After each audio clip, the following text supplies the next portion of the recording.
Hello guys, welcome back this our YouTube channel. आज आपका स्वागत है एक नई वीडियो में। इस वीडियो में हम बात करने वाले हैं ओप्पो A6X के बारे में। अगर आप भी ये फ़ोन यूज़ कर रहे हैं और आप भी इस फ़ोन में स्टेटस बार में ब्लूटूथ आइकन इनेबल और डिसेबल करना चाहते हैं तो कैसे इनेबल और डिसेबल कर सकते हैं, आज की वीडियो में ही बात करने वाले हैं। चलिएगा इस वीडियो को करते हैं स्टार्ट। सबसे पहले फ़ोन को कर लेना है ओपन। फ़ोन को ओपन करेंगे, इस टाइप से इंटरफेस देखने को मिलेगा।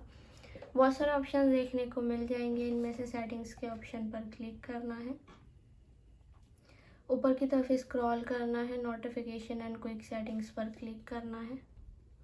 फर्स्ट नंबर पे स्टेटस बार का ऑप्शन मिलेगा, क्लिक करना है। ब्लूटूथ का ऑप्शन मिलेगा, स्विच मिलेगा, स्विच के राइट साइड क्लिक करेंगे इनेबल हो जाएगा, लेफ्ट साइड क्लिक करेंगे डिसेबल हो जाएगा।